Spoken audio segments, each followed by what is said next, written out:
நம்ம இன்றைக்கி ரொம்பவே டேஸ்டான ஒயிட் வெஜிடபிள் குருமா எப்படி செய்யலான்னு பார்க்கலாம். Hi friends, welcome to 90s Jana channel. என்னோடய சேனலை ஃபஸ்ட் டைம் பார்க்குறவங்க சப்ஸ்கிரைப் பண்ணிவிட்டு பக்கத்தில் இருக்கிற பெல் பட்டன் அழுத்திக்கோங்க. ஒயிட் குருமா செய்கிறதுக்கு நான் இன்றைக்கி இந்த கப்பில் ஒரு கப்புக்கு துருவின தேங்காய் சேர்த்துருக்கேன்.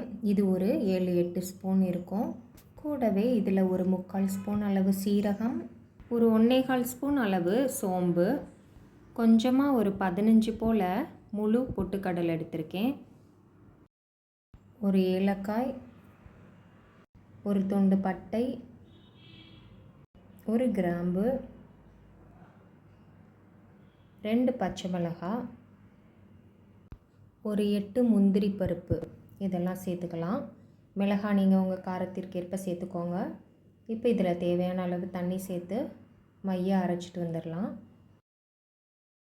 பாருங்கள், இப்போ நல்லா அரைச்சி எடுத்துகிட்டு வந்தாச்சு. இப்போ குருமா செய்ய ஆரம்பிச்சிடலாம். அடுப்பில் ஒரு குக்கர் வச்சுக்கலாம். அதில் 1 ஸ்பூன் அளவு எண்ணெய் சேர்த்துக்கலாம். எண்ணெய் சூடானதும் ஒரு 1/2 ஸ்பூன் சோம்பு, ஒரு பிரியாணி இலை, ஒரு பட்டை, ஒரு ஏலக்காய், ஒரு நட்சத்திர சோம்பு இதெல்லாம் சேர்த்துக்கலாம். இதை லைட்டாக மிக்ஸ் பண்ணி விட்டுட்டு நாம் கட் பண்ணி வச்சுருக்கிற ஒரு பெரிய வெங்காயத்தை சேர்த்துக்கலாம். வெங்காயத்தை 1 நிமிஷம் நல்லா வதக்கிக்கலாம். வதக்கினதுக்கப்புறமா 1 ஸ்பூன் அளவு இஞ்சி பூண்டு விழுது சேர்த்துக்கலாம். இஞ்சி பூண்டு விழுது சேர்த்துட்டு அதோட பச்சை வாசனை போகிற அளவு நல்லா வதக்கிக்கலாம்.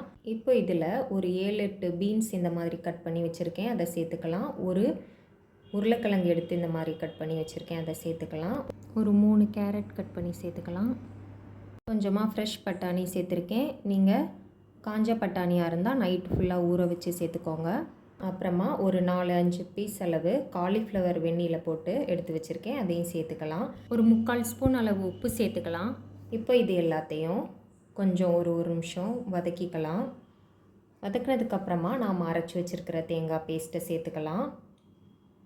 சேர்த்துட்டு எல்லாத்தையும் ஒரு வாட்டி நல்லா கலந்து விட்டுக்கலாம்.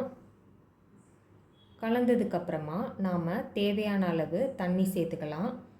நான் இன்றைக்கி ஒரு பெரிய டம்ளரில் 1 டம்ளர் அளவு தண்ணி மிக்ஸி ஜாரில் சேர்த்து அதை அலசி சேர்த்துக்கிட்டேன். நீங்கள் தேவையான அளவு தண்ணி சேர்த்துக்கோங்க. உங்களுக்கு கிரேவி எந்த கன்சிஸ்டன்சியில் தேவையோ அதுக்கேற்ற மாதிரி தண்ணி சேர்த்துக்கோங்க.